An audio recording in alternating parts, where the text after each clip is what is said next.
Hello? Tom?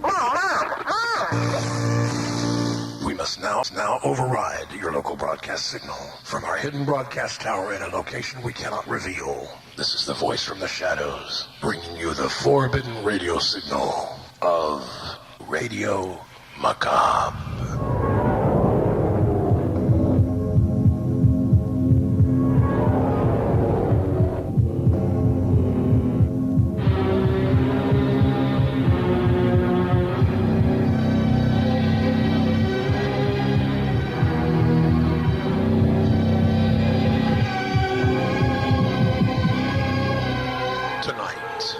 Radio Macabre presents Call 1-900-ECSTASY, starring Stephen Adam and Robert Platz. And now, Call 1-900-ECSTASY.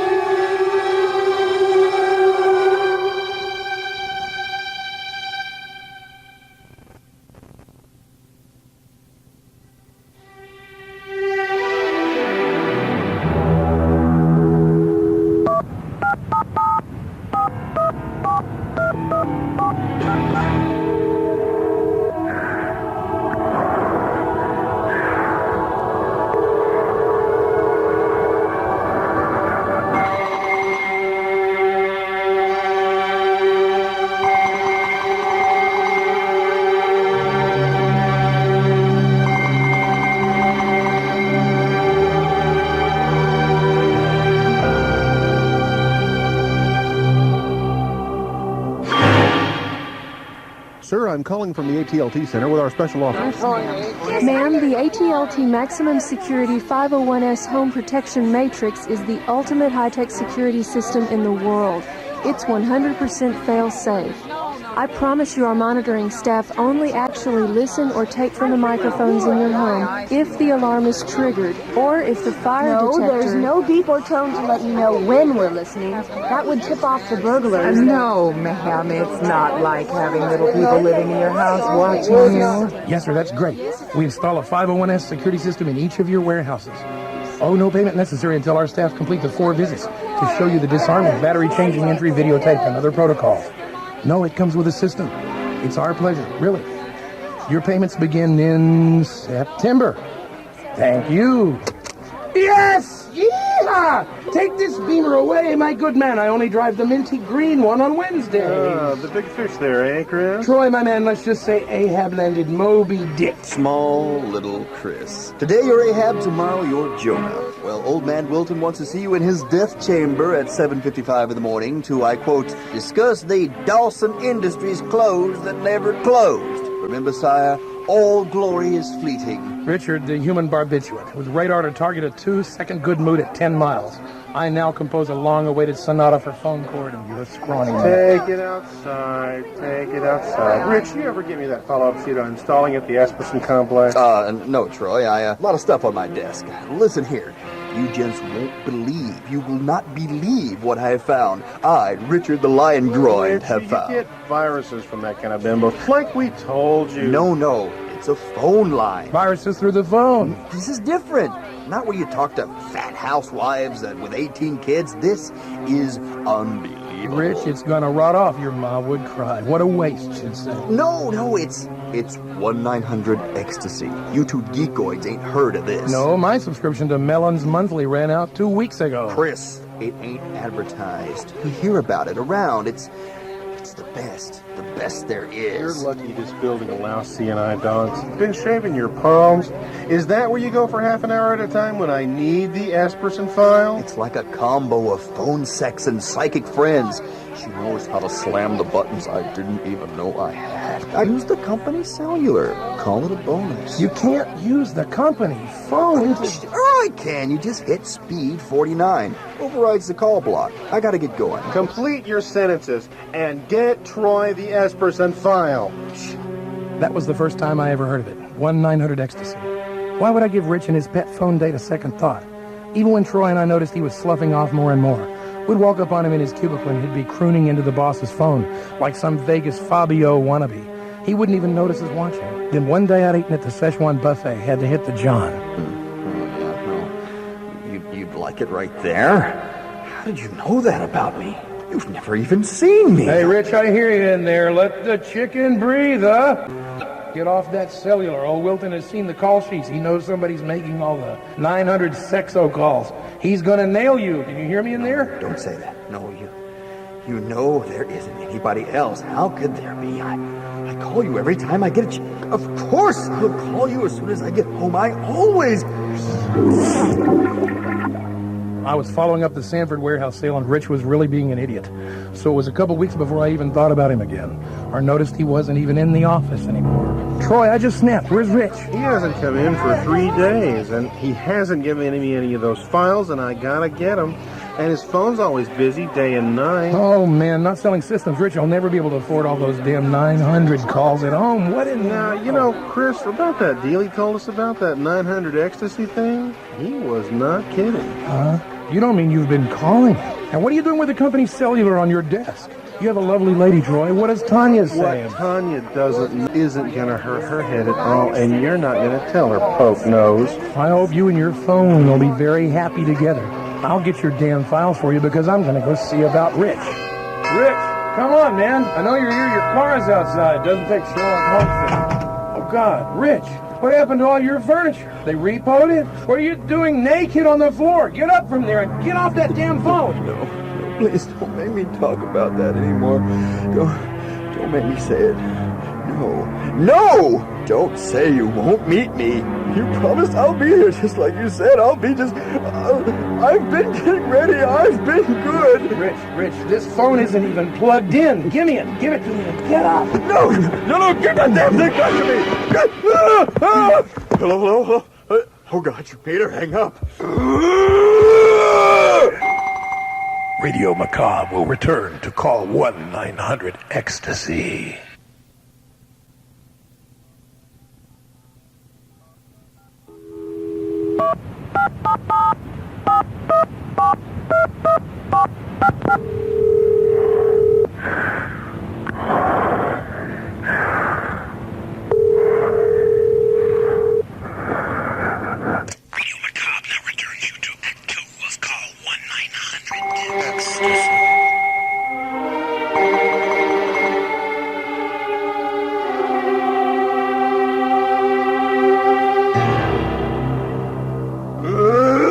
I'm warning you, get away from me, you maniac! I don't know what Rich would have done if he had got his hands on me.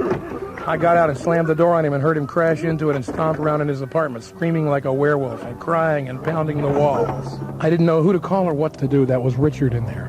So I walked and walked all night. I thought it over, how he'd started to fade, calling this 1-900-ECSTASY on the company phone. How he'd walked on his job, lost everything he had, still calling it. How he was begging it like it was a real lover. And then I started noticing, for the first time, on walls, buildings all over town seemed like, every block or so, the spray paint. Call 1-900-ECSTASY. I got to the office next morning still in a fog. Whoa, Lindsay, where's Troy? Anybody seen Troy? Ah! Sorry, Chris. Didn't mean to sneak up and startle you. Can I see you over here for a minute? Chief, no offense, but you look like a semi hit you and backed over you again to make sure. I look better than I feel. Listen. Sharon, where's Troy? Well, Troy was terminated, Chris. The call sheet said he'd made 250 plus 1-900 calls on the boss's line in 6 days. But it gets a lot worse. Richard was found dead last night. Chris, God, sit here. You look terrible. Out on Farm Road 115, late. From shock, they said. His heart just shut off. I was senior exec on when the cops called this morning. I had to go down to identify. He was naked. But it was his face that got me. He looked 20 years older, and he was smiling. A smile that made me want to start screaming. That's all Sharon really said. Richard's death was listed natural causes. Couldn't blame him. No other evidence. But I had to know more. What kind of call-in sex line could swallow his life and Troy's job? I'd been the last one to see Rich alive.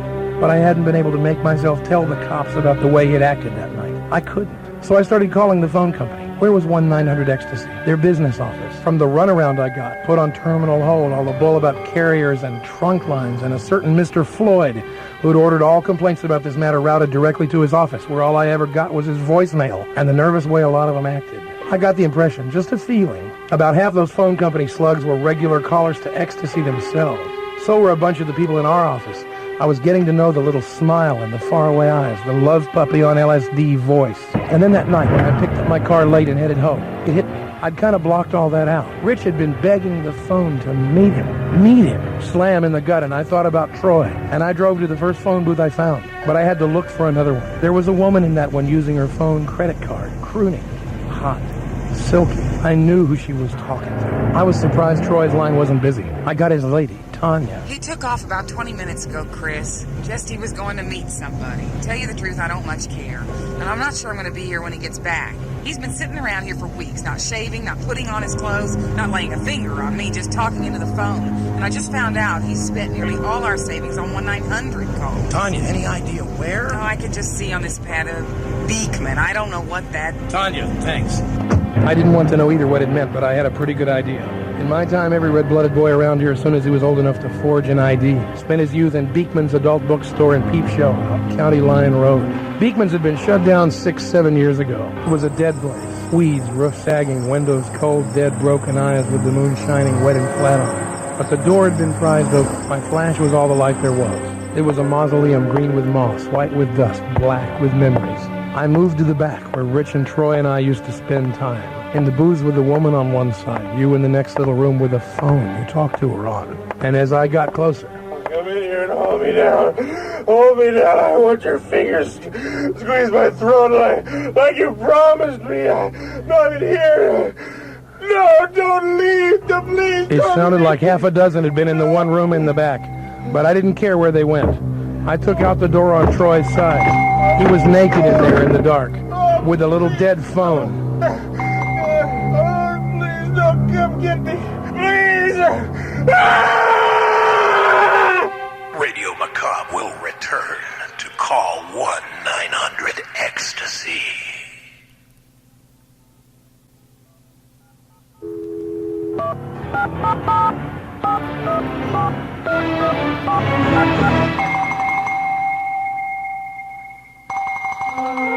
Radio Macabre now returns you to Act 3 of Call 1-900-ECSTASY. I managed to get the little dead peep stall phone out of Troy's hands and drag him in the dark out of what used to be Beekman's porno shop. Into my car and drove him to the county hospital, him naked and still laughing and crying and begging whoever he thought he'd been talking to in there to come and get him and do stuff to him I couldn't believe was coming out of his mouth and his head. 3 days later, Troy died in the psycho ward. Shock, they said. The only way they'd kept him alive that long was to give him a little toy turtle phone that he kept whispering into. Now I finally tried telling the cops about 1-900-ECSTASY and how it killed Richard and Troy. They were polite, I guess. While they took my statement, I watched this one guy scanning a computer and a stack of papers. A dozen people, even a few teens and kids, found naked and dead from natural causes. And while they showed me out nice and quick and smiling at me, I caught this one woman cop with sneaky eyes, whispering that smooth, hot, begging 900-ECSTASY way into her desk phone. Calling the phone company had given me a major zero, so I called a friend of mine, Monica Alwyn. We used to get together, do a little amateur hacking between other things. She knew computers. Thank God her line wasn't busy. Here, Chris, sit here. Let me move the dirty ashtray and the Mr. Pibb, and let's see, looks like this was an Egg McMuffin, or... I appreciate this, Monica. Ain't no big. At least it got you to call me again. You sure acted funny on the phone, like you couldn't stand talking on it, like it burned your fingers. I sure wish you'd tell me why you were doing this. No, I didn't think so. Well, let me run a couple of opening protocols. Don't worry, the phone company's still the easiest thing to hack into in the world. I still do it for practice now and again.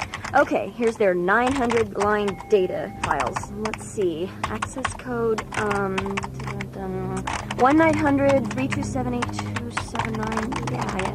Whoa, look at this thing. Millions of calls, monthly billing. God, there's not this much money in the world. But no, geez, we're in cyber ether nowhere. Look, no pay routing at all. It goes nowhere. And look at this block screen that's come up. It's some kind of a... Chris, someone's logging onto my system. Log off! I can't! Look at the screen! Power down, now! Monica, I gotta get moving. Promise me, whatever you do, you won't answer that... Hey, wait a minute! Come back here and tell me what this is, you son of a... I told Monica I had to get going, but I didn't know where. The next few days I went into work. Mostly I let my sales files go untouched, because I just sat staring at my phone. It was bizarre in the office. It was half empty. A lot of people had quit coming in when they weren't able to get away with making their 900 calls on the company line anymore. Then I quit coming into work, too. It wasn't the weird clicks on the phone line when I did try making calls that did it. Or the nice-looking guy seemed like always got on the elevator smiling at me whenever I rode it. Or the man and woman always across the parking lot watching when I got in my car to go home at night. Or the bad dream.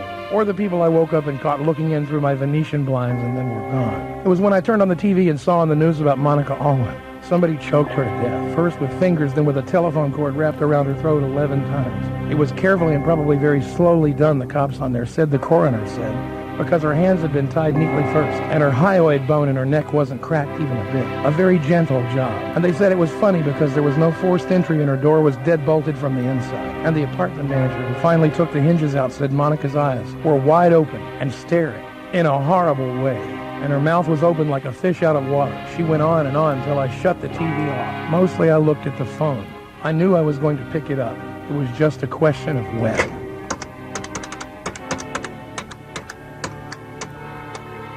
Hello there. Yeah, I'm glad I called too.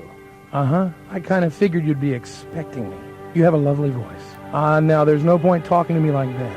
I'm not ever going to play your little game. Ooh, don't start crying, sweet. Now there you're right, I would like to find out.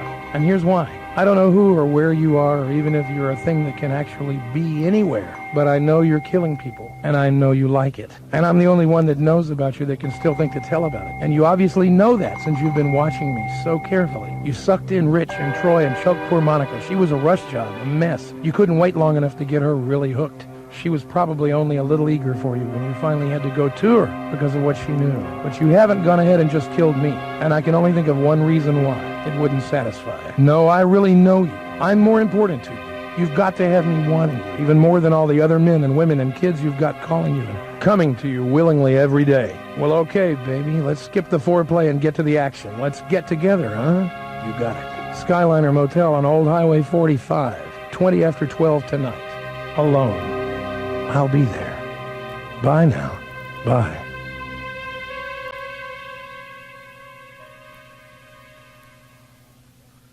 Radio Macabre will return with the conclusion of Call 1-900-ECSTASY.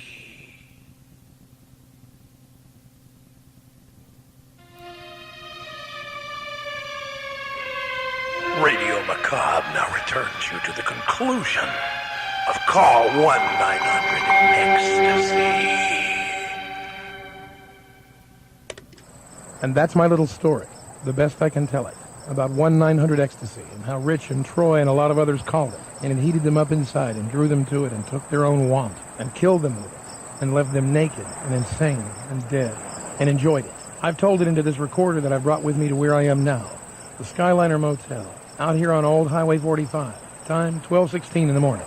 Nobody in mine. No moon house. I'm alone. Never felt so alone. I'm in the parking lot. It told me on the phone to go to the honeymoon suite. I'm going to head in there now. I'll keep talking as long as I can. In case somebody finds this, get it to, I don't know, anybody who hasn't called it, who isn't. Okay then, here I go.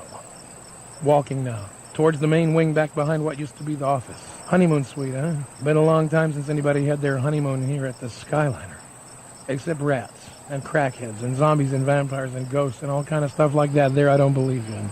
I don't remember now ever knowing what I did believe. Place has been shut minimum 3 years, probably a lot longer, looking at the weeds and moss and rotted shingles and the broken windows in most of the rooms. One busted pickup truck, no wheels, no bed here in the parking lot. An ice machine. No ice in there right now. Sorry for the inconvenience, folks. A luxurious swimming pool. In there, let's see, leaves, a chair, a baby carriage, a few condoms well used. The sign out on the road says, nothing could be finer than a restful night at the Skyliner. Matter of pure opinion. Now I'm getting closer to the... a very large tomcat. Got the bloody hell out of here. Animals are geniuses sometimes, I heard. Geniuses. I'm on my way again. My eyes are adjusting to the dark out here now. Some idiot painted this motel pale pink with green shutters. No wonder it's dead and shut. The people staying here killed the painter when they saw what he'd done. Sign when it's off says full, vacancy right next to each other. Right now maybe both are true. Funny. Ma's 9 months of pain and couple decades of hope lead here. Here. Stop it, Chris. Isn't doing you any good. Honeymoon suite. Maybe I can break into the office and ask the shadows where it is. Sorry. Had to turn the cassette over there. Still looking for the honeymoon suite here at the Skyliner Motel. Okay, you hear that. My appointment. Right on time, I see. Impatient. It's this way along here. I'm here. The honeymoon suite. No light in there, no movement, just that phone. No point waiting. Going in right now. Switch on my flash. Okay, the honeymoon suite. Those were pink satin curtains over there, mildewed, dust, no marks or tracks in it. Place where the TV was pulled out of the wall bolts. A little liquor bar, beer cans on the floor, some dried out makeup cakes on that vanity table. The mirror cracked, half gone. A giant bed with a pink velour bedspread. The bed is shaped like a giant heart. Across it a head table with the little antique French-type phone that's ringing. I see the cord. It's torn off from the wall. Because of these boxes and things here, I gotta crawl across that bed to get to the phone. This is it. Hello.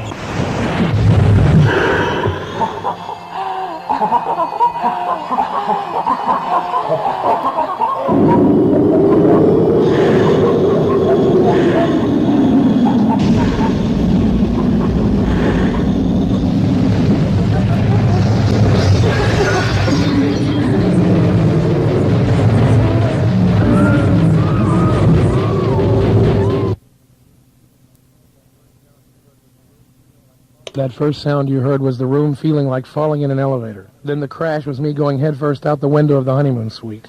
The next noise is all the shadows in the room turning into a huge, smooth woman's hand that closed around the entire room in a crushing, squeezing caress. And then the shapes and the voices, thousands of people I could see together there, and also just one.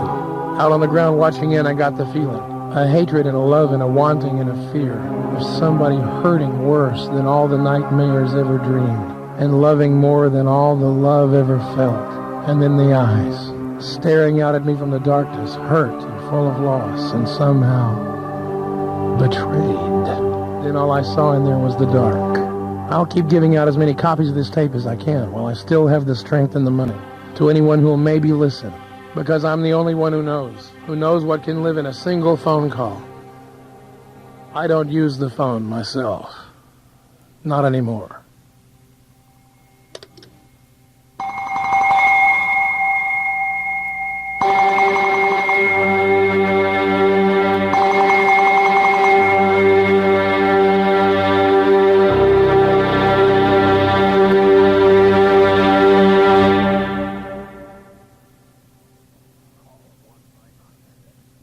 Call 1-900-ECSTASY starred Stephen Adam as Chris, Robert Platz as Rich, Lee Bentley as Troy, with Rachel Ribble as Monica Alwyn, Alison Zollars as Sharon Carlton, and Nina Guidry as Tanya. Radio Macabre is written and produced by Stephen Adam and Lee Bentley. Technical producer is Chuck Tiller.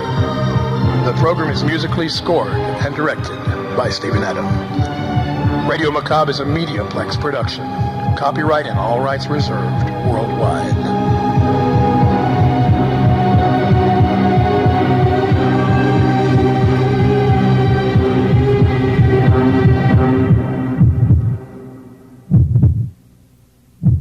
This has been the voice from the shadows saying good night. Good night for Radio Macabre.